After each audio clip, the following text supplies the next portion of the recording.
have been put in place. And in recent years, there has been a greater transparency and accountability required from police by the public. And there is no profession in society which is subject to as much oversight as scrutiny as policing, and rightfully so, because we are the only people in society that actually can, hold somebody against their will, for in order to do our jobs. And in recent years, with the rise of numbers of women coming forward, organizations have created robust programs, policies, and supports to address internal issues. But despite doing so, even here with us at the Ottawa Police Service, a number of cases have emerged which brought a lot of public scrutiny, especially from 2020. And one of them recently, there was a First Estate a documentary that was done, which was highlighting the issues faced by the OPS. So harassment and violence clearly creates as we said, an inhospitable environment. And Statistics Canada estimates that 24% of criminal victimization reported in the workplace was sexual assault related. And these numbers are low given that female workplace victimization is less likely to be reported to police than male victimization. And these numbers don't take into account the non-criminal bullying and harassment allegations. So it is an issue. So I'm going to hand over to Michelle just to go over our strategy. Thank you, Isabel, and thank you for having us. So as Isabel mentioned, back in March of 2020, given some media attention in terms of some cases within the OPS, there was a significant discussion, almost initiation of a call to action on sexual violence and harassment within the service. So with this call to action, the service committed to making our work environment free of sexual violence and harassment, building an environment where every member feels safe, supported, and respected. We definitely had the leadership commitment and sponsorship to make this happen and drive this forward within the Ottawa Police.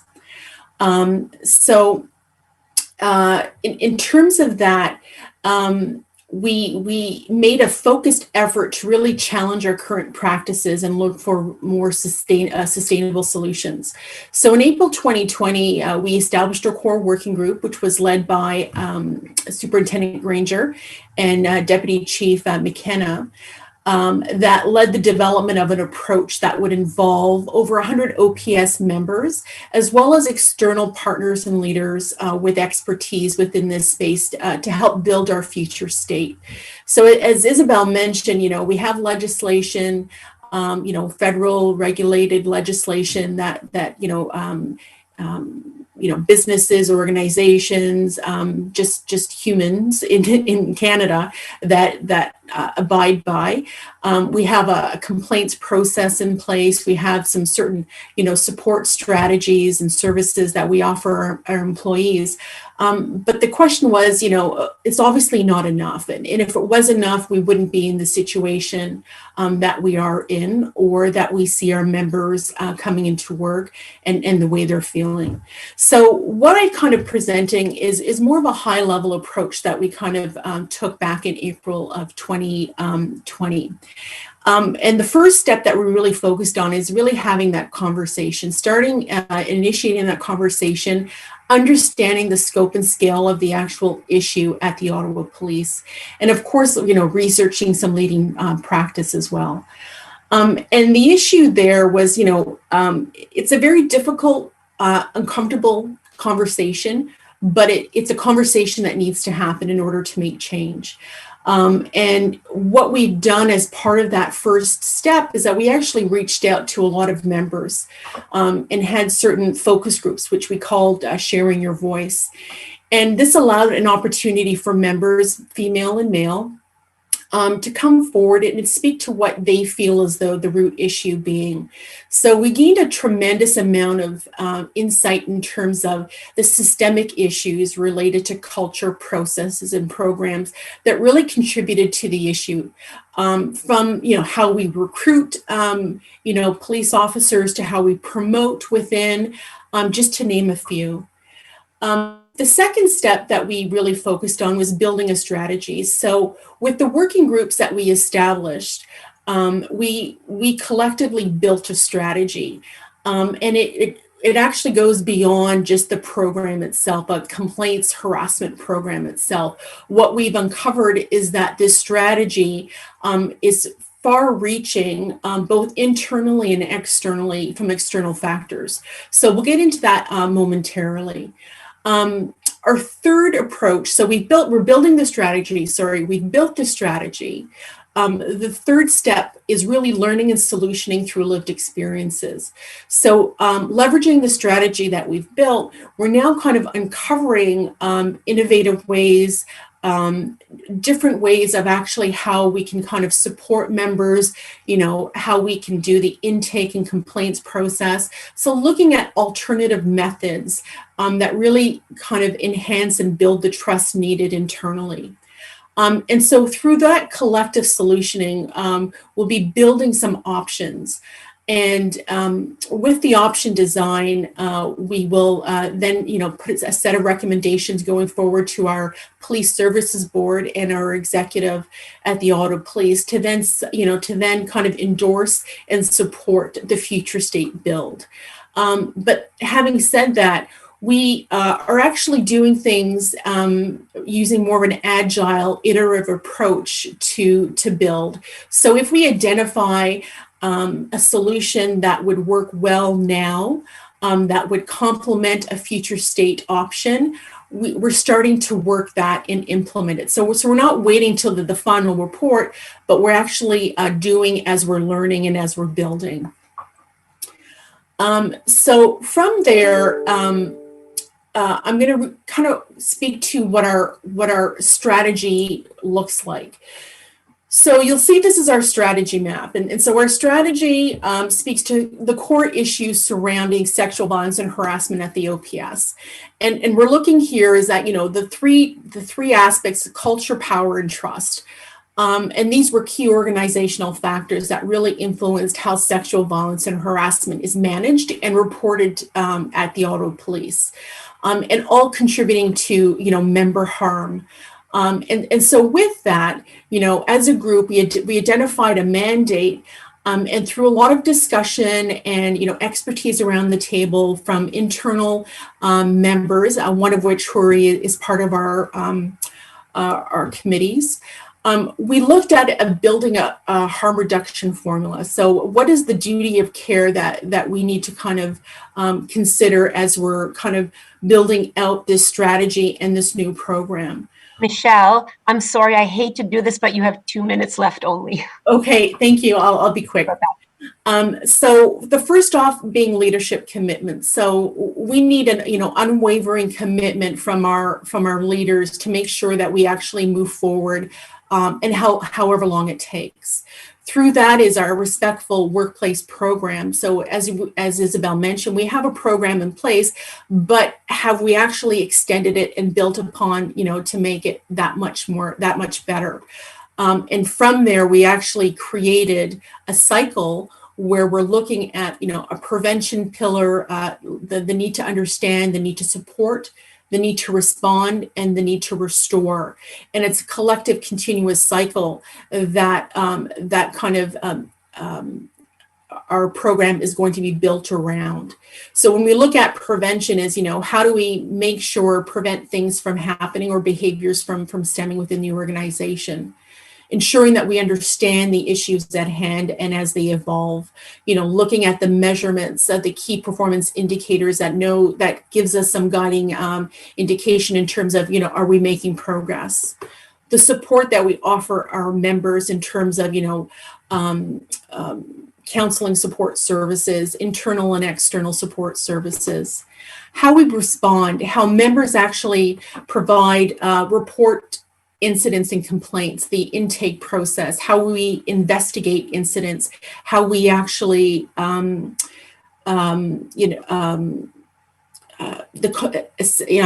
determine the consequences associated to those that are with the poor behavior and causing the issues. And then finally, how we restore members, getting them back into the organization so they can contribute in a healthy and productive manner. So that's the core element of our Respectful Workplace program that we're actually kind of undertaking. As part of the process, we decided we had an opportunity to actually, trust was a big issue within the organization. Many members did not come forward because they did not trust the process. They felt as though that the confidentiality wasn't adhered to. Everybody started understanding and knowing their issues. So the idea was, how do we test out a third-party independent intake process where people can actually submit complaints and they can be investigated without any influence by Ottawa Police. And that's where we actually kind of partnered up with a law firm, a reputable firm in Canada to actually do this for us for the next 6 months. And from here, they will also kind of introduce an assessment that will assess our culture, our complaint investigations program, or processes and policies. So through the end of the 6 months pilot, we hope to then kind of leverage the findings to help further enhance and build our options for future state.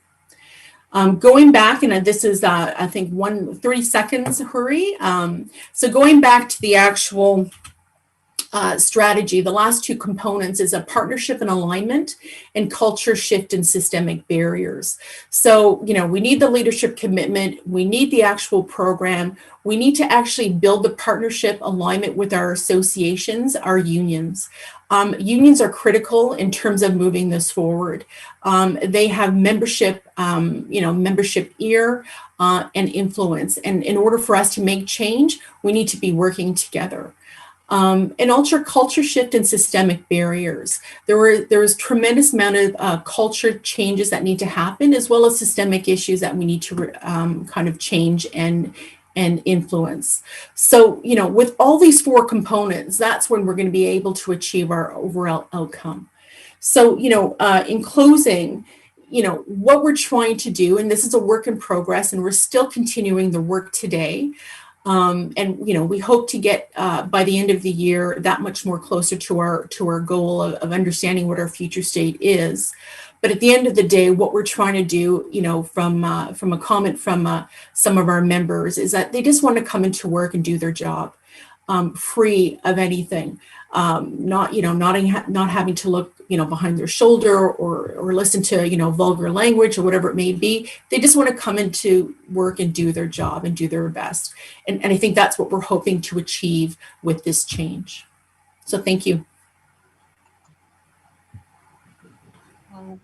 Well, thank you very much to our speakers and merci beaucoup. And now we have Mrs. Elvira Garcia. She is a coordinator of gender equality and non-discrimination of the General Direction of Human Rights and Democracy of the Mexican Ministry of Foreign Affairs. This was there was an adjustment in the agenda. So I would say that just to share with you the smaller version of her bio, she's a graduate from public management by the Monterrey Institute of Technology and Higher Education and Tec de Monterrey.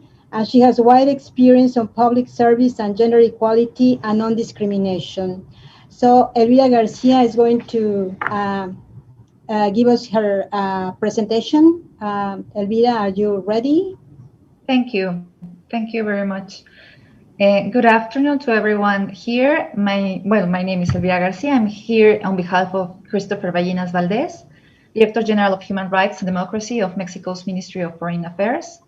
It is an honor for me to be here with you this afternoon, and I reiterate the highest considerations of Foreign Minister Marcelo Ebrard and the Undersecretary of Multilateral Affairs and Human Rights, Marta Delgado.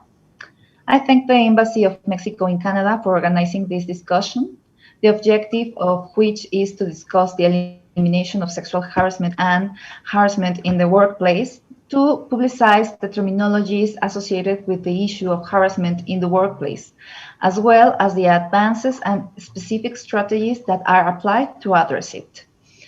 For the government of Mexico, it is of great importance to participate in these spaces for dialogue because we recognize that the exchange of experiences is of great relevance for the work carried out by the Secretariat and other government agencies, such as the Ministry of Labor and Social Welfare and the Ministry of Public Function, as well as the National Institute of Women.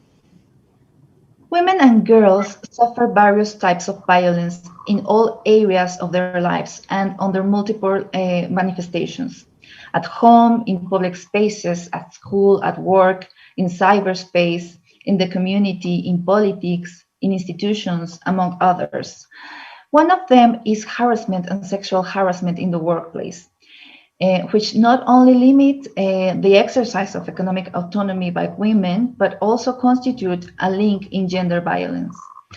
According to information reported by the United Nations, at least 140 countries have legislation on sexual harassment in the workplace. However, in countries where laws of this type exist, that does not mean that they always comply with international standards and recommendations or that they are applied and enforced.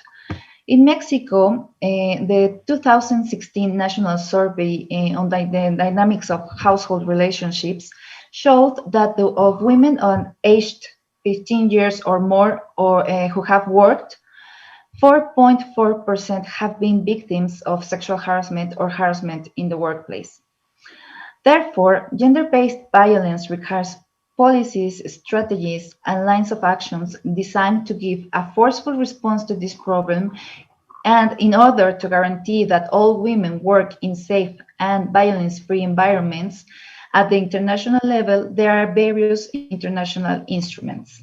For example, the 190 Convention on Violence and Harassment of the International Labour Organization that recognizes that violence and harassment in the workplace can constitute a breach on non-observance of human rights.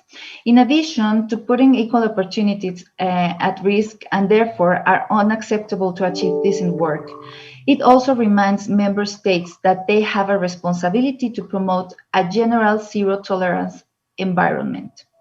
There is also the 111 Convention on Discrimination in Employment and Occupation, which instructs member states to formulate and carry out a national policy that promotes, by methods appropriate to national conditions and practice, equal opportunities and treatment in matters of employment and occupation in order to eliminate any discrimination in this regard.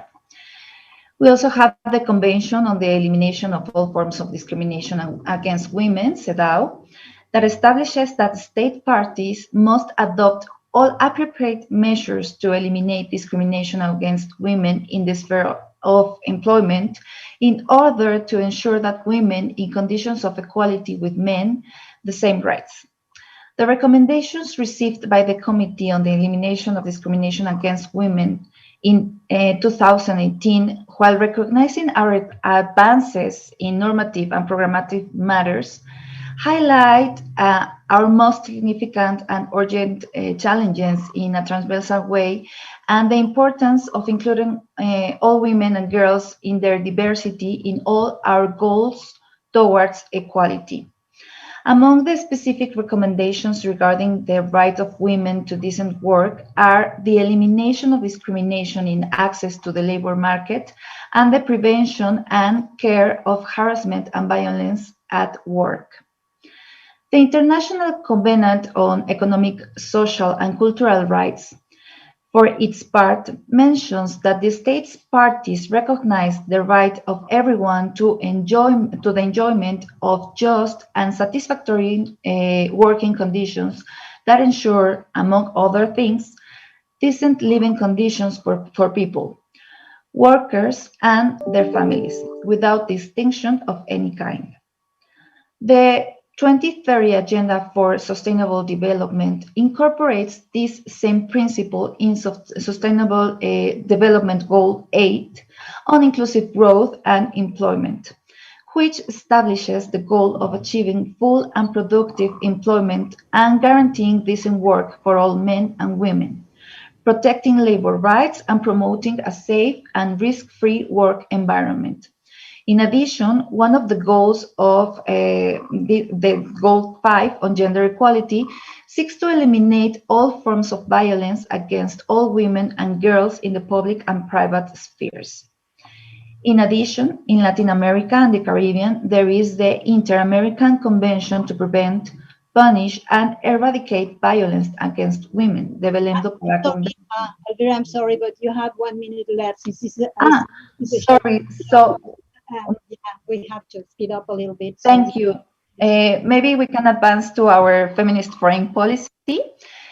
In accordance with the programmatic and legal framework that exists in our country to guarantee women a life free of violence, the government of Mexico develops an ambitious feminist foreign policy, which is defined as a set of principles that seek to guide government actions to reduce and eliminate structural differences, gender gaps, and inequalities in order to build a more just and prosperous society. I would like to comment that Mexico's foreign policy has 5 pillars. 1, foreign policy with gender perspective and foreign feminist agenda plus, an equal Ministry of Foreign Affairs, Ministry of Foreign Affairs free of violence and safe for all. 4, equality is seen. And 5, the Ministry of Foreign Affairs is an intersectional feminist. In this sense, the Ministry for Foreign Affairs is actively working to achieve substantive equality in the interior in Congress with the positions we make in the main multilateral forums on gender equality and the human rights of women and girls in which we participate. Positions that we will not stop supporting, since we are convinced that ensuring that women have access to decent work free of violence is essential for their professional and economic and personal development. I would like to share with all of you some concrete examples of what the Foreign Ministry is doing to close the gap.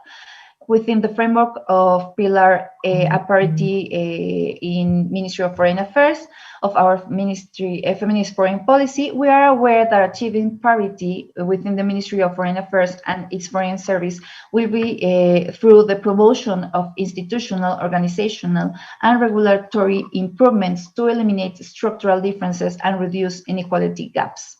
In addition, the objective of the Pillar A, Ministry of Foreign Affairs free from violence and safe for all, aims to eradicate harassment and gender violence and provide adequate care to people who have been victims of this expression of violence. Among the actions that have begun to be implemented are adequate attention in gender violence to nationals in consular services and not re-victimization, a proposal for the development of safe and violence-free urban quadrants and perimeters. This is Ministry of Foreign Affairs buildings, metropolitan delegations, and representations abroad. Generation forms of spaces of relationship free of violence is essential for the correct development of foreign policy. So there will be channels for its complaint, actions for its punishment, as well as an emphasis on prevention and training. Our country has expressed its commitment to comply with international obligations regarding to the human rights of women and girls, as well as to achieve gender equality. At the national level, we have a significant regulatory and program framework through which we seek to guarantee women and girls a life free of violence in all spheres of public and private life. An example of this is the National Program for Equality Between Women and Men, Igualdad, which constitutes the guiding axis of the federal government in matters of equality between women and men. It has 6 objectives, 37 priority strategies, and specific lines of actions to advance the agenda of substantive equality, and has, among many other lines of actions, the following. strengthen the normative and procedural conditions for the effective functioning of the instances of the prevention, attention, and punishment of sexual harassment and sexual harassment in the workplace in all sectors, and observe the application of the protocol for the prevention, care, and punishment of sexual harassment and sexual harassment in the federal offices in order to create environments free of violence against women. In addition, I would like to highlight the installation of the Commission for the follow-up of the observations of the Committee of the Elimination of Discrimination Against Women, which is made up of 6 thematic groups, among which the table on labor equality stands out. This group will follow up the specific recommendations on the matter, particularly the strengthening of efforts to eliminate the wage gap and adopt measures for its elimination. Besides, one of the most significant national practices is the Mexican Standard on Labor Equality and Non-Discrimination, which entered into force in December of 2015 and has a registry of 433 work centers certified in the rule. Although the majority belong to the public sector, there is also an interest from the private sector in having this certification. It has allowed to establish the basis for the public recognition of the work centers that demonstrate the adoption and compliance of processes and practices in favor of labor equality and non-discrimination. Finally, I would like to distinguish that efforts have begun to promote the adherence and ratification of the Mexican State to Convention 190 of the International Labour Organization on the elimination of violence and harassment in the world of work, as well as we are aware that it constitutes progress, a recent development in the protection of the rights of women workers, since it allows to prevent and eliminate violence and harassment in the world of work with an inclusive perspective and that responds to gender issues.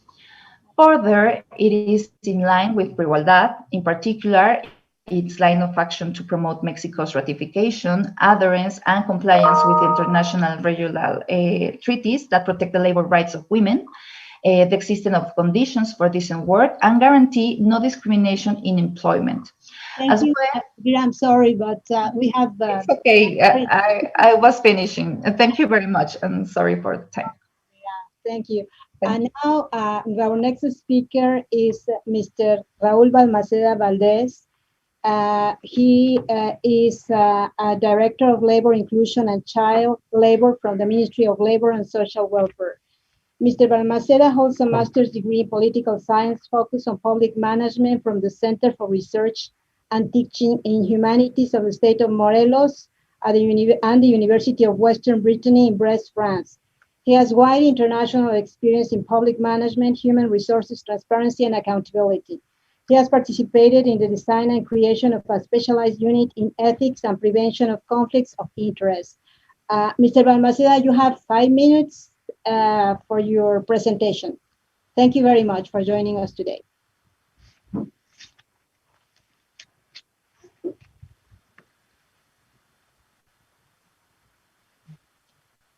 Are you? I think he's on mute. I believe you're on. Do you hear me? Yes, we can hear you well. Thank you. Sorry. I am sharing a PowerPoint presentation. Can you see it?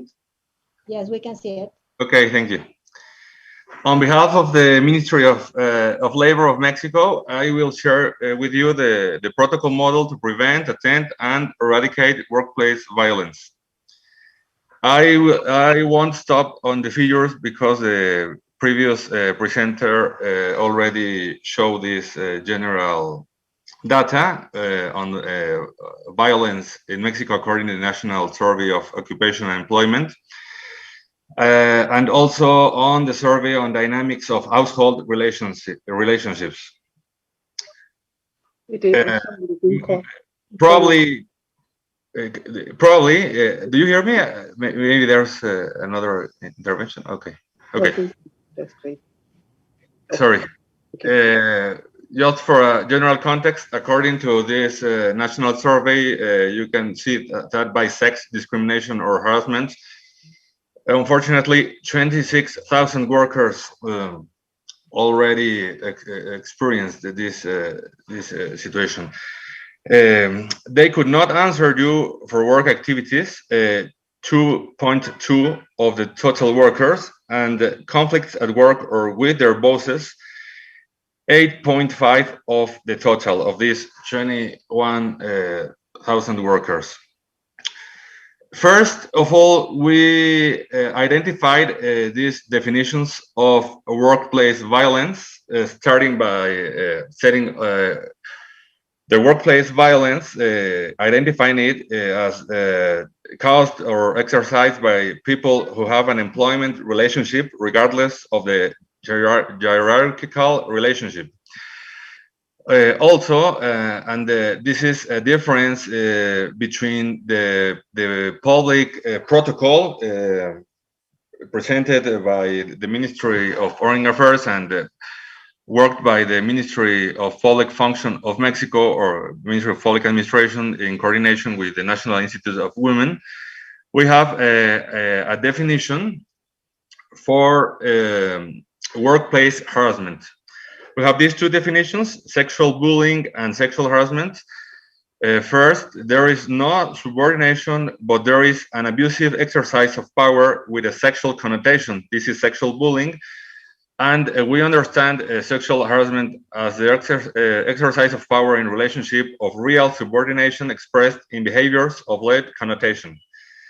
As I told you, we have this definition for workplace harassment. It's also important to mention that this protocol applies for the private sector. This is a very important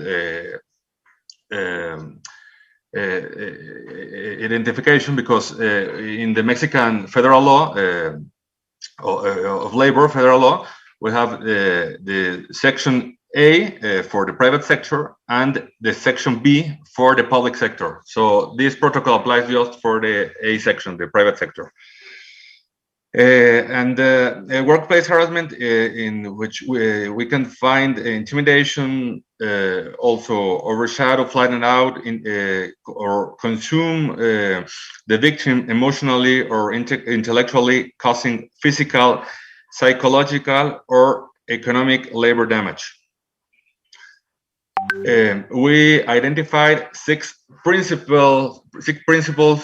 main principles were developed to guide the actions of people within the protocol framework. First, the dignity and defense of the person. Second, the healthy and harmonious environment. Third, equal opportunities.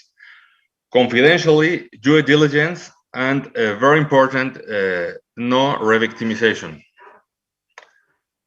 We have these strategic roles, or for the implementation, these strategic persons. First, the counselor, responsible for providing first contact care to the victim with advice and support. Attention and monitoring committee acts in workplace with less than 16 workers.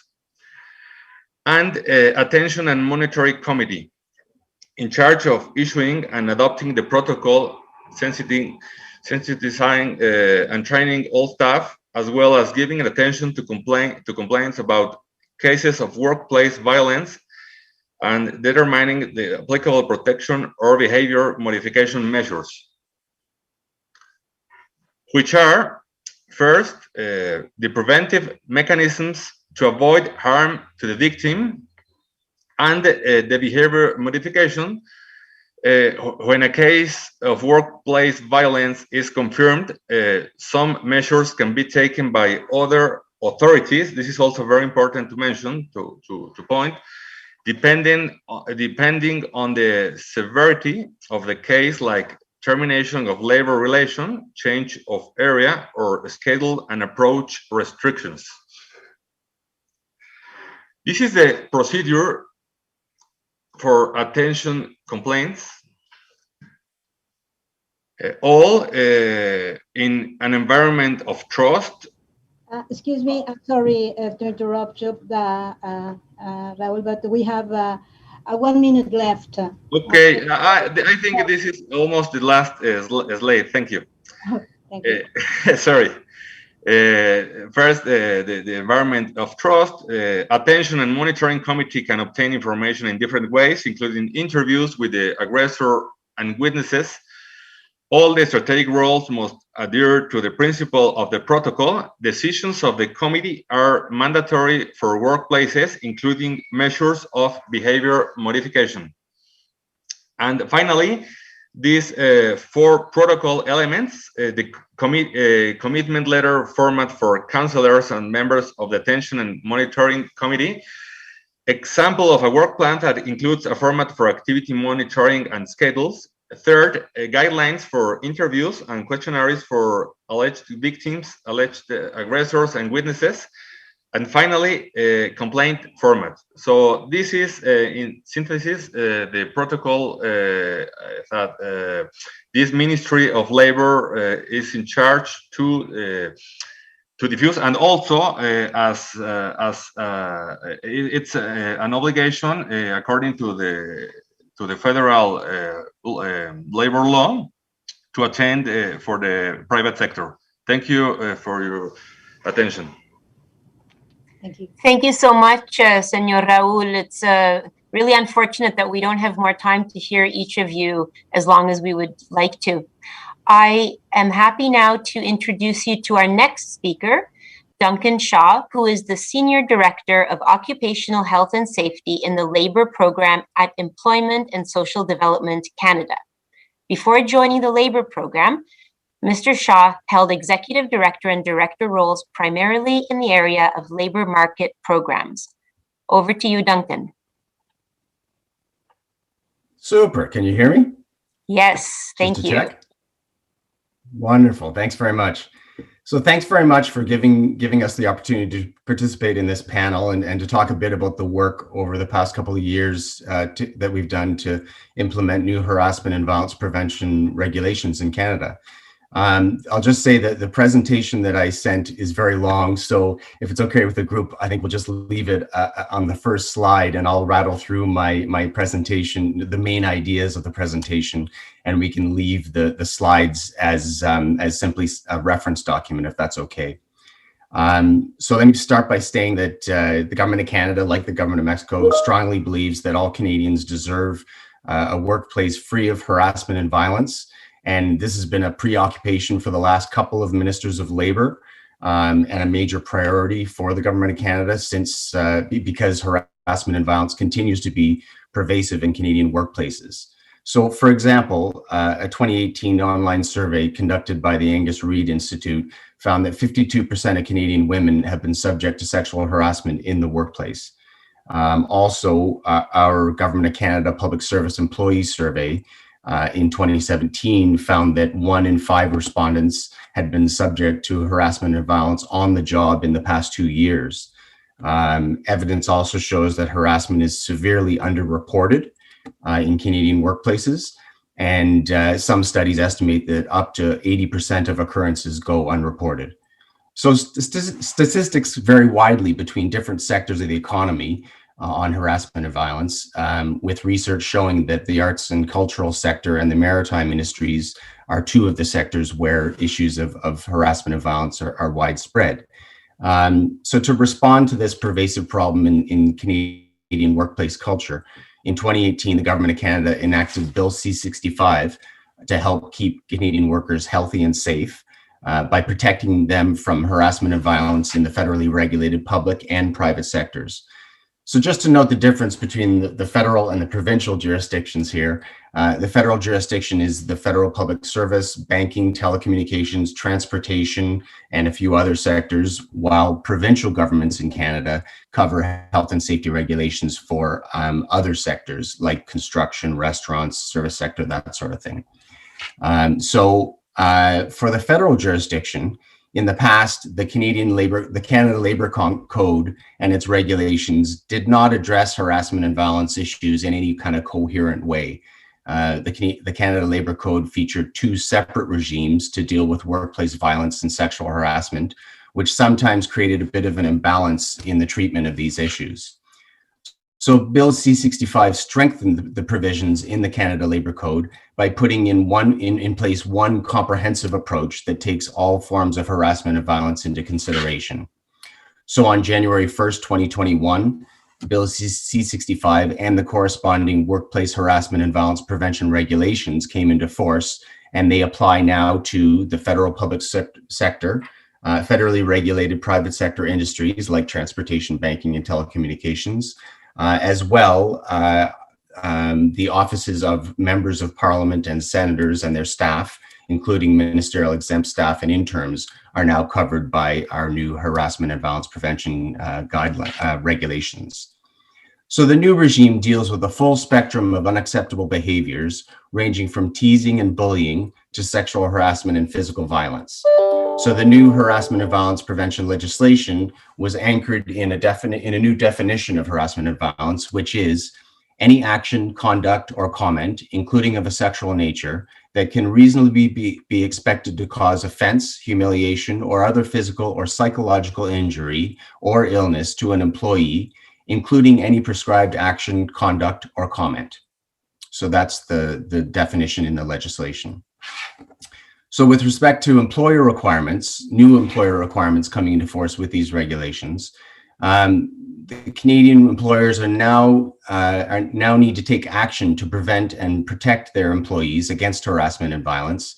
They need to respond to incidents of harassment and violence when they occur, and they need to offer information and support services to affected employees.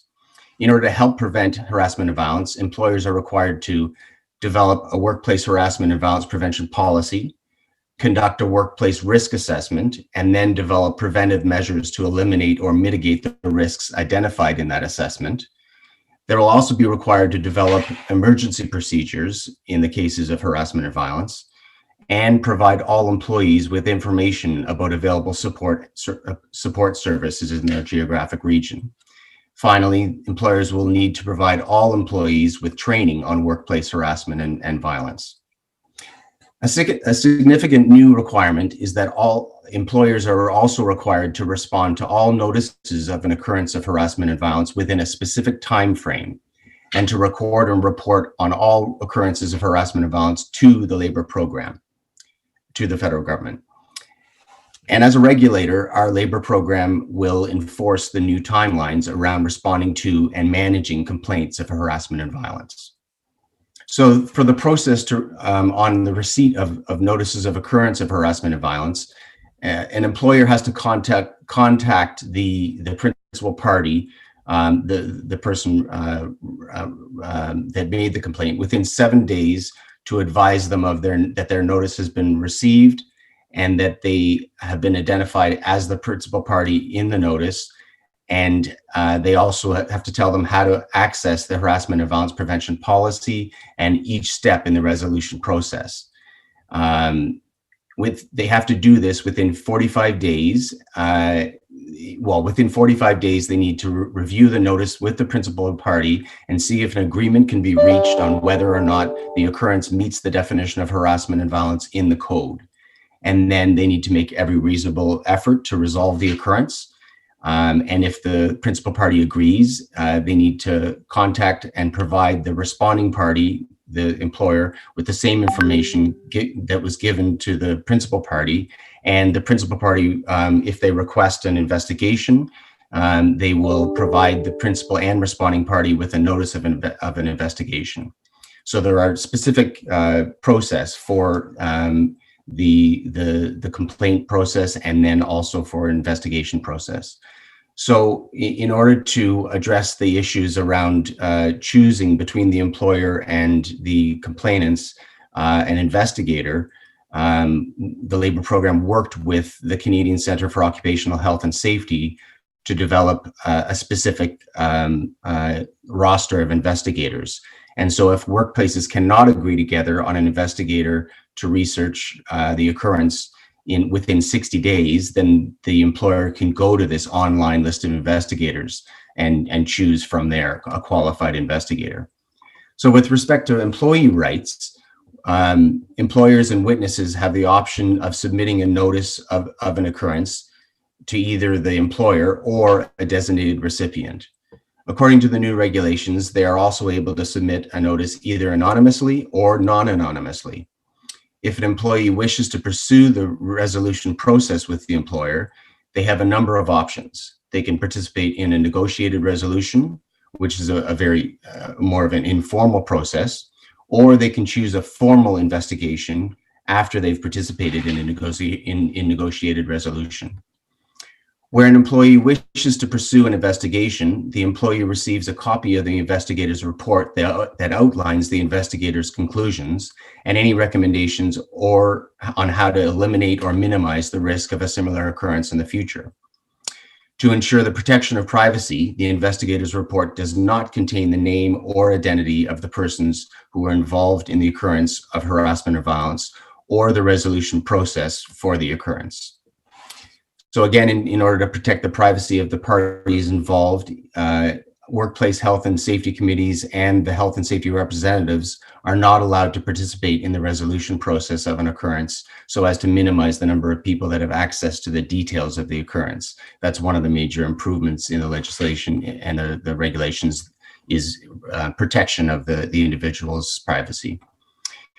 In order to come up with this regime, we worked very closely in a tripartite process between government, employers, and unions to develop the regulations and the different guidance resources. So we worked with, for instance, all our major national unions and employer organizations, and also the Canadian Human Rights Commission to develop the new regime.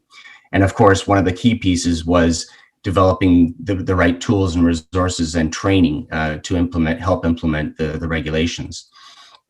So to successfully, we established a stakeholder working group to develop the resources, and then developed a whole bunch of different guidance materials, like an interpretations, policies, and guidelines document that's up on the web.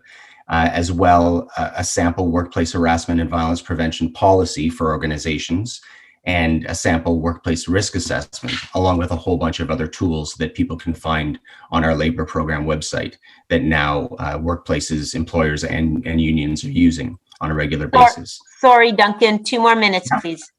Great. Okay, so it's vitally important that workplaces in the federal jurisdiction have access to the proper training on the new harassment and violence prevention provisions. And so we've worked closely with our Canada School of the Public Service and the Canadian Centre for Occupational Health and Safety to make sure that there is really excellent training available for employers and for workplaces. We also, in 2019, established a harassment and violence prevention hub, a 1-800 number where we have employees, early resolution officers who can take complaints and answer questions and answers, so that employers and employee organizations can call in and get their either their complaints heard or information answered. So as you can appreciate, the development of the training tools and resources is a crucial piece to putting in place this sort of new regulations. So we established the Workplace Harassment and Violence Prevention Fund, and we have $3.5 million a year that goes to projects to try to help address the cultural change that's required in federal workplaces. So as the new regulations came into force in January, we had expected there'd be a major increase in the number of complaints and questions to our 1-800 number line. Interestingly, we haven't seen, maybe because we've had significant amounts of education and awareness work done over the past 6 months, we haven't seen a huge bump in the number of complaints or questions to our complaints line. So with that, I think I'll say that's the main presentation for today, and happy to answer any questions later. Thanks again for this opportunity.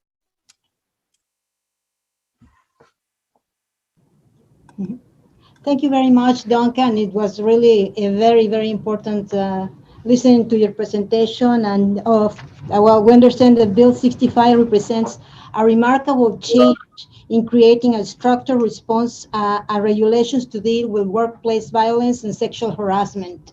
It was very complete. We thank you very much. Now I'm going to introduce Andrea Fonserrada. Andrea Fonserrada is a president at the Boston Center for Latin America. Andrea has a Master's of Science in Public Policy and Administration from the University of Carnegie Mellon and specialized studies in artificial intelligence from MIT, as well as a Bachelor of Administration and Political Science from Universidad Iberoamericana. She's a specialist in designing projects to prevent and address harassment and other forms of violence in the workplace and higher education institutions. She has developed gender-based violence training programs and has trained in 1 year over 1,500 persons. So welcome, Andrea, and the floor is yours. Thank you, and thank you, everyone. I'm very happy to be here.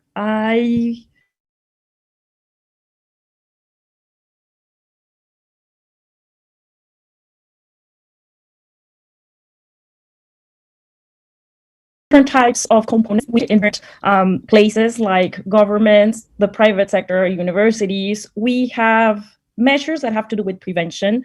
In some cases, we have guidelines here, training, complaint mechanisms, regulations in the case of governments, codes of conduct, and then we have assistance and protection measures, which come into place once a complaint has been submitted. These also vary, and let me just set the alarm. Thank you. And then we have some that have to do with action or actual interventions, which is the actual complaint mechanisms, the investigation and resolution procedures, follow-up and communications with the involved parties, and measures that have to, like disciplinary measures for the involved parties. And then we have something else that has also been mentioned in the different presentations, which is the correction step, and that for us would be like the last step. Correction, improvements. This is where you go back to the guidelines, improve them. You might be aware or have become aware that maybe a non-discrimination training program for the whole organization is needed because of a particular case that you just solved, or other type of correction measures. So what we found out at the Boston Center is that all these different components are present at some point in organizations. Are all of them present? Not all of them. Do they have to be present in order? That doesn't happen either. Sometimes you'll have a very good complaint mechanism set in place, maybe provided by a third-party team. Sometimes you might have the guidelines, but you don't have the rest of the components in place. And then, also we've observed that organizations commonly acquire the different components at different times. So we're all very familiar with all of these. And my question to you all would be, if they work. How do they work? Why do they work? Which ones of these work? And I don't mean to be the party pooper at the seminar. And I would also like to be invited to other seminars organized by you. But in our experience, I do have to say that this does not work. Harassment cases keep popping up. There still are so many trust issues everywhere. Sometimes organizations come to us and say, we have the complaint mechanism, we have the protocol, we do training, why doesn't it work? Why do we keep having so many cases? Why do people keep saying in our surveys that they don't trust our mechanism, they don't feel comfortable with it? What are we doing wrong? So what we've learned is that once you see it as a comprehensive system, things start to become a little better. And we also learned it through the different processes. We used to work on guidelines and set up and develop beautiful guidelines and then beautiful training programs. And we also came up with a complaint mechanism that was very innovative at the moment. It was made of experts and not the usual, just lawyers, but actual experts on sexual violence and actual experts on harassment in the workplace. And then we started to take it to another level and getting very specified experts to work on very specific cases. So according to the specific case, we would call those experts to compone, to integrate that one committee to take care, to investigate and solve that one case. It still didn't work completely. Things were out of place. It did not function fully. And then until we started seeing it as a comprehensive system, which allowed us to get into the continuous improvement cycle of the whole thing. Once we made the click, and we also were able to do it with this external complaint mechanism, because it forced us to go back to the organization and say, this didn't work. You have to go back and train on this one matter again. This did not work. We have to change the guidelines. We have to make them better. We have to talk about these other type of discrimination, which we didn't think it was important at some point. So that allowed us to go back and look at the different components, which were just, there, and see them as a system that cannot, they just cannot exist on their own. It's a whole system. And something very important that we also learned, it became sort of like an agreement between private people. And this is not to disqualify all the efforts made by the government, but we did notice at some point that something wasn't working. Why were there so many complaints, like online, on Twitter, the Me Too movement? Why did people think those were more effective than an actual, mechanism set in place by either a private organization or the government? And these online complaints, they didn't protect anyone. They didn't protect the victim. They didn't protect the alleged responsible party. They didn't protect the project or organization where, that one case happened. So that got us thinking about the different agreements that needed to be made between, private persons and private organizations, and if it was really the sole responsibility of the government to take care of it. So in our journey to do this, we came up with this one, if you want to call it like a third party committee made up of experts, so that different organizations could hire it, and we came up with a model which allowed us to be sustainable. These experts are not part of our permanent team. They're actual experts that work on different things, and they belong to academia. They belong to public organizations. They are writers. They are researchers. They are activists, and they belong to a roster of experts that whenever we get called by an organization, and they also, the way it works is that they hire us on an annual basis, like an annual contract.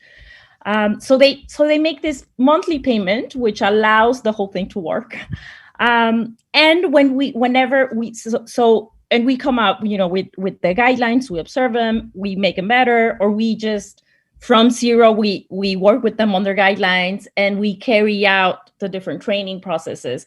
But in every step of the way, we look at it as a whole process, like a whole system, a comprehensive system.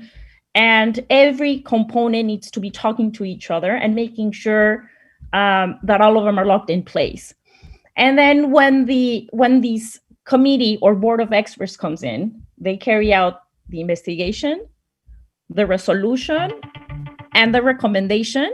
We sit down with the organization and they are responsible for executing the different recommendations. This allows them to call to action, to make like a call to action to their employees and to see them as allies, to stop and prevent sexual harassment at the workplace and harassment in general and discrimination, because they're working in sort of like private agreements, and that's what it is at the end. So we found that these different steps taken by the different actors involved in sexual or harassment cases have worked better for us if you see it in a comprehensive system and if you treat the different components as a system in total. So that's it. Thank you very much. Thank you, Andrea. Thank you so much, Andrea. I would like to introduce our next speaker, Barb McCory, who is the Community Director of the Centre for Research and Education on Violence Against Women and Children at Western University in London, Ontario. She has led research and education initiatives to address gendered violence and harassment in the workplace since the 90s. And in 2014, she coordinated the first Canadian national study on the impacts of domestic violence on the workplace, and she has coordinated similar studies in Asia and Europe. Over to you, Barb. Thank you so much for being with us. Thank you. I really appreciate being here. It's great to hear from the Sorry, Barb, I'm just going to interrupt you for 1 second. I think some people aren't on mute. If you don't mind muting yourself so that we could hear Barb. Thank you. Sorry about that. Okay. Yeah, so it's really good to be here. I'm really enjoying your presentations. And it's so heartening to see this kind of attention on this issue. What I'm going to talk about today is a little different. I'm going to try to expand, I guess, the conversation. Because what we know, or what we've learned here in Canada, and elsewhere in the world too, is that sometimes workplace harassment is also domestic violence. Where we really learned this in Canada started with this survey that we did in 2014. So it ran for 6 months. We did it in collaboration with the Canadian Labour Congress. The survey was open to anybody over the age of 15 who was in the workforce.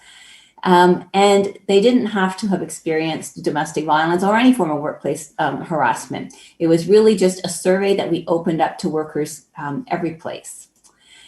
So we had over 8,000 workers respond from every part of Canada, every province, and we have 3 territories in the north. So we had representation from every area.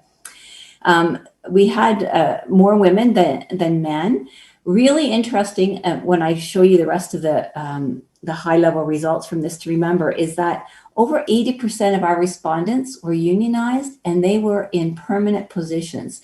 So this is the most job security that you can have. Remember that when I tell you what happened. So I would just say that we still really don't have a lot of in-depth information about precarious workers and how domestic violence impacts precarious workers in the workplace. So this is just the prevalence rates that we found. On the left, you have current rates. So for I will say that our definition included psychological violence as well as physical violence. And so I think that gives us slightly higher prevalence rates than you might see on some other Canadian national surveys. So about 7% of women, this is currently, said that they're experiencing domestic violence, about 4% of men. And the surprising result of this were transgender people who, we didn't have a lot of transgender respondents, but the ones that responded really experienced astronomically high rates of domestic violence, so about 30% currently. When we look at lifetime prevalence, we have almost 38% of women, 17% of men, and 65% of trans people. So that gives us an overall prevalence of 33%, which is very close to what we find through the World Health Organization stats globally, about 1 in 3 women experiencing that, though this also included men and trans people. This was the stat, I think, that really opened our eyes. So maybe we assumed that there was some kind of boundary between home and the workplace. Well, this blew that idea out of the water. Over half of those people who experienced domestic violence, so 1 in 3 workers, over half of them said it didn't stay at home, it followed them to work. So for a quick look at the ways that it followed them to work, the most common ways that it followed them to work, we had high rates of abusive phone calls or text messages. 20% reported stalking. Stalking is a very high risk behavior, high risk for serious injury or even death. We had 18% said the abusive partner is physically showing up at the workplace. So not just posing a risk to the person, the partner, but anybody else who is at that workplace, coworkers, clients, patients, whoever happens to be there. And 15% had abusive emails. Then we had almost the same number saying, well, their partner had contacted other coworkers in the employer. Where is she? What time does she get there? Who's she with? What time is she leaving? Questions like that. I'm just going to share with you some very high level results of what people said. So we're now looking at the 1/3 of respondents who said that they experienced domestic violence at some point in their life, and 38% of them said it affected their ability to get to work. Not so surprisingly, over 80% said it had a negative impact on their work performance. And I thought I'd just throw in a couple of quotes so you could hear from people in their own voices. So one woman said, dealing with my ex-husband left me feeling anxious, tired due to lack of sleep. It affected the pleasure my work usually gives me. And someone else said, I was tired and distracted, yet work was a place where I felt safe. So I think what we're seeing in these quotes is something that's really important. Yes, domestic violence follows workers to work. Yes, it makes it difficult for them to get there and to do their work when they're there. At the same time, it was really important for them to be at work. It was both a source of support and a place of refuge. This is also important. So we learned from our survey, it's not just the people experiencing domestic violence who are impacted by it. It's coworkers, it's supervisors, it's other people in the workplace who know what's happening. So 37% of them said that other people were also affected. And again, just to give you a sense of some of what they told us, one person said people were sympathetic and horrified, but also very, very uncomfortable. Someone else said confiding in coworkers helped alleviate the stress of being attacked, going to the car, the unending phone calls over and over and over, and the extreme fatigue, both physically and mentally. So we see a sense there of how survivors of domestic violence are relying on their coworkers for support, but also when those coworkers aren't prepared and they don't know what to do about it, there's a burden on them. This is one of the most disturbing stats. Remember, I told you that 80% of these people, the respondents to the survey, were unionized in full-time employment, permanent employment, and still 8.5% of them lost a job due to domestic violence. So with as much job security as you can have, you can still have domestic violence interfering with your work and your career in such a way that you end up losing your job. Over 35% said that we're now looking everybody again, all of our respondents, not just those who experienced domestic violence, and 35% of them said, oh yeah, I have a coworker who I either know or believe has experienced domestic violence. So again, this idea that domestic violence and home are separate, when we really look more deeply, they're not. We were recognizing the behaviors, maybe not what to do about it. We didn't know what to do about it, but we knew that they were there. And then 11% said that they had a coworker who they believe is being abusive or has been abusive towards their partner in the past. So again, both sides of the equation, and I'll just say briefly, although this particular survey focused on the impacts of victimization on the workplace, we have other research that shows us that having workers who perpetrate domestic violence in your workplace is disruptive, is costly, and so it's not just a matter of those who experience.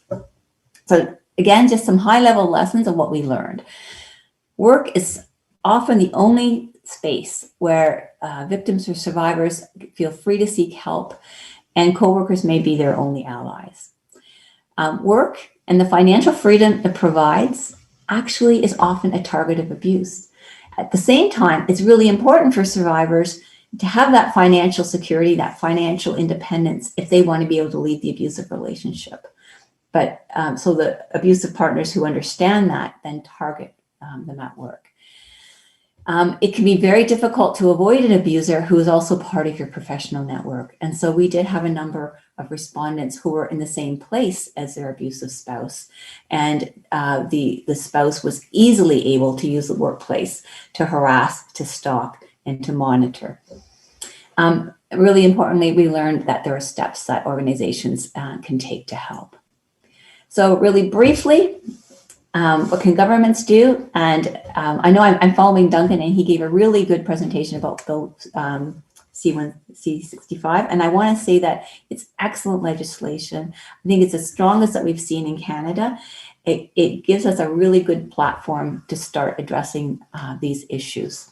And in fact, our new legislation does recognize family violence as a form of workplace harassment and violence. So I think that's an important innovation, and it's one that I would really encourage you to consider. So what governments can do is take positive obligation or place positive obligations on employers to protect workers from domestic violence through occupational health and safety legislation, as we've done here in Canada. Give workers the right to flexible working arrangements and entitlement to paid domestic violence leave through employment standards legislation. So we haven't talked about the fact that Canada, all jurisdictions at this point, except our Northern Territories, have actually legislated some amount of paid leave for people experiencing domestic violence, and then some amount of additional unpaid leave. So rather than having to lose your job, you can take some time off and seek help, seek support, move, leave a relationship, look after your children, whatever you need to do. And I'm really glad that many speakers have mentioned the ILO Convention 190. And just a quick mention again, that when that convention does include a mention there of domestic violence, does recognize that domestic violence enters workplaces and becomes a form of workplace violence and harassment. What can employers do? Well, they can adopt policies to guide managers, supervisors, and workers on how to respond to domestic violence when it shows up at work. Provide training to managers, supervisors, and workers. And this is a part of what Duncan was saying, that the Canadian government has offered support to develop that training that will then be shared with employers and with unions as well. Provide paid leave to workers who are experiencing domestic violence. And also, we don't have time to talk about this today, but employers have an opportunity to hold employees who use abusive behavior accountable, not through firing them, but through a progressive accountability framework. So starting out with actions that demand change, giving them opportunities for change, and only leaving that option of terminating employment if all else fails. Unions need to be part of this work as well, and they certainly have been in Canada, but also globally. And some of the specific things that unions can do are negotiate supports for workers experiencing domestic violence into collective agreements, and they can collaborate with employers to develop policies and procedures to keep everybody at work safe from domestic violence. So that's the end of my presentation. Happy to take questions now or follow up on email. Well, thank you very much, Ralph. Without a doubt, very important and advanced results from the Canadian survey. And the most important is the assessment under the GVA Plus analysis, which has resulted in advanced legislation, as has been explained here. Well, our next speaker is Michelle Gama Leiva. She is the head of the Gender Committee at Universidad Iberoamericana in Mexico. Michelle has a PhD in literary theory focused on gender studies and a master's degree in comparative literature and cultural studies from the Autonomous University of Barcelona. She has specialized on gender studies, feminisms, among other fields. She's a full-time professor at Universidad Iberoamericana, and she, as I mentioned, is the head of the committee to address gender-based violence of this university. And this is going to be very important and practical presentation. Thank you very much, Michelle, for joining us today. Thank you for having me. I am honored to be here. I'll share my presentation and set up the chronometer. So I'll stick to the time assigned to me. Can you see my presentation? Yes? Okay. Well, for the last year, I've been head of the gender committee at Universidad Iberoamericana. People in Mexico just know it as Ibero. It's a private university. It's, I think, one of the most important private universities in the country. And since 2017, a gender committee was established. The way we worked has changed through these 4 years. It's a young committee, but we have been changing the way we work by trial and error. I think the way we're working now has been more or less successful. Of course, as some of you already talked about in your presentations, this is a cultural problem. In Mexico, I think it's part of our culture. No? Gender violence has been considered normal for many years. We are beginning to have a change of paradigm in this sense. So of course, committees are young. We are trying to work the best we can, and with resources like the ones Andrea Fonserrada mentioned, protocols, formal processes, more or less we're beginning to gain some experience in these issues. I'm going to talk about the 5 objectives the committee has been working on for the last year. The first one is to resolve the backlog and improve the process time for resolutions. It's not that the cases or the violence increased, is that the community started acknowledging the committee and started trusting the formal process. So of course, from 1 year to the next, we suddenly had 50 cases and not enough manpower or women power in this case to acknowledge and to investigate and to bring out the resolutions. So we had this meant we had to change the way the committee was configured. We used, which I think it was one of the assets, we used one of the, I cannot put the second there, third. We started to use the way we worked in other areas of the university. This is as a group of people, as a collegiate group of people that vote. Instead of having a vertical structure, we're working on a horizontal structure and we vote the resolutions. This is more democratic, but it's also in accordance with a feminist perspective, no? And we used half of the committee being academics, experts in gender violence, expert in gender studies, experts in inclusive education, LGBTIQA community specialists, and the other half lawyers, feminist lawyers specifically. So this configuration doesn't make one side more important than the other. It's balanced. So the way we vote and the way we investigate is usually one academic and one lawyer. So we don't, it's still the legal part is super important. It's half of the process, but also the expert side is important as well. This to avoid being a committee that is far, far away the protocol is written in a very legal manner, in a very legal lexicon. The committee is all lawyers, so it feels far away from the community. This way, we are the teachers. We are a part of the academic community, and we take part in investigating and in providing the resolutions for the community. We also dedicate, it's different perspectives of gender studies, no? From the sociological point of view, the humanities, psychology, and education. So this has been an asset, I think, in the last year.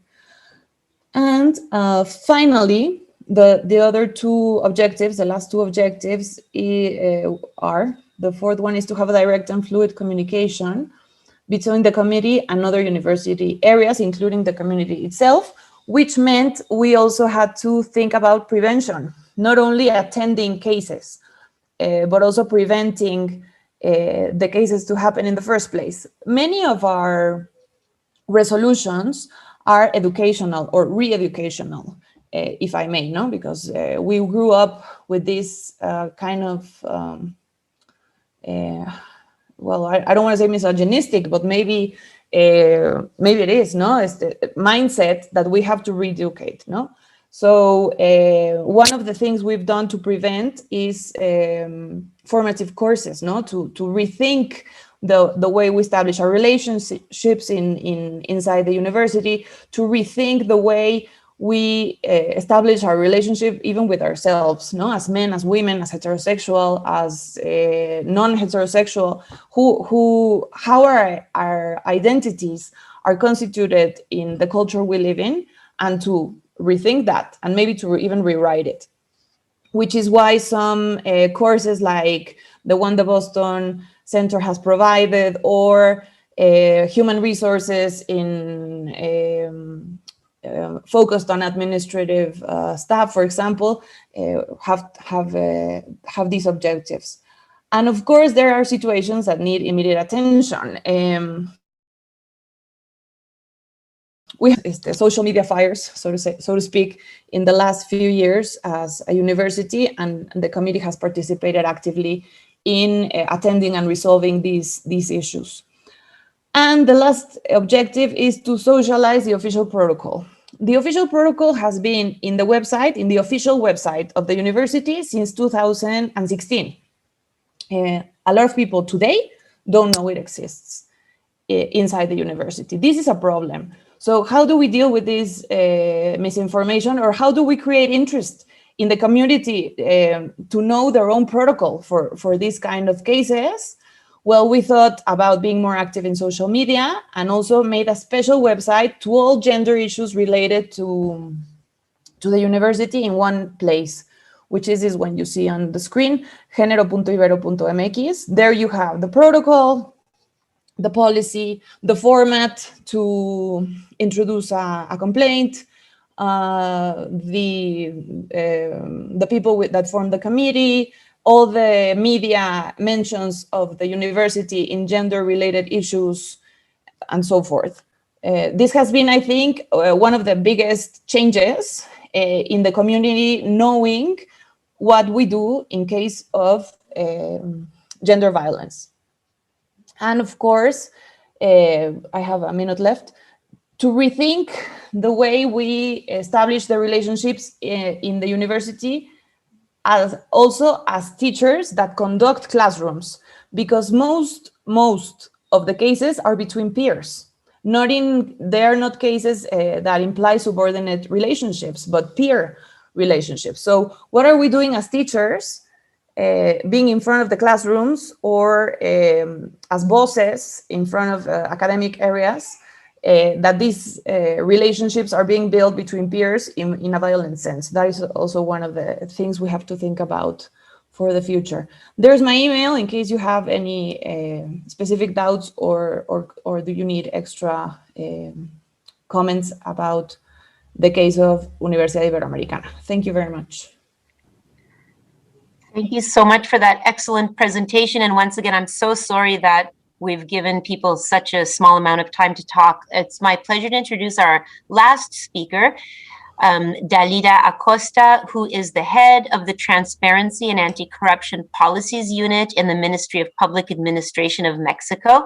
Ms. Acosta has been advisor in several UNDP human development reports for the Dominican Republic, as well as in the Latin America and Caribbean Committee for the Defense of Women's Rights. Over to you, Dalida, and unfortunately, I think we only have about 5 minutes. Good afternoon. Thank you. I'm honored of being here. On behalf of the Secretary of Public Administration, Irma Erendira Sandoval Ballesteros, I extend our warmest greetings, wishing you all good health, and thank you for your kind introduction. I would like to share the protocol for the prevention, attention, and sanction of sexual harassment.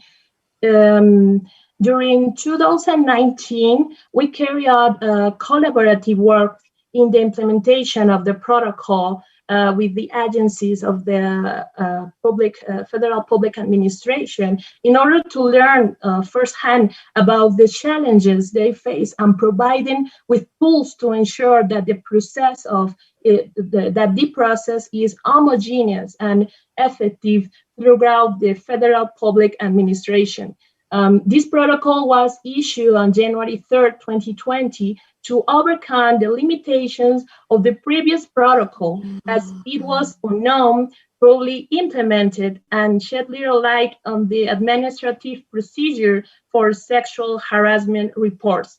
The new instrument is not only a protocol for intervention with the victims, it also includes a clear process of action to be followed by the internal control bodies when receiving reports for their investigation, determination, and ruling. Ella de algo que estos inútiles no hacen. The following are the sorry, Agnes, hearing someone. Sorry to interrupt. I think somebody. Okay. Okay, continue. The following are the highlights of the protocol. In the slide 3, please.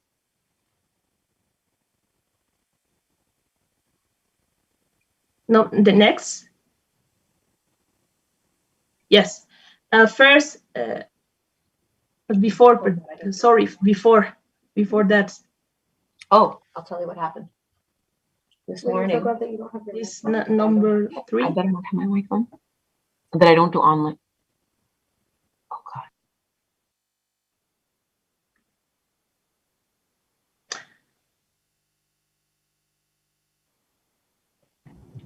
We have a technical adjustment. Okay, don't worry, I continue.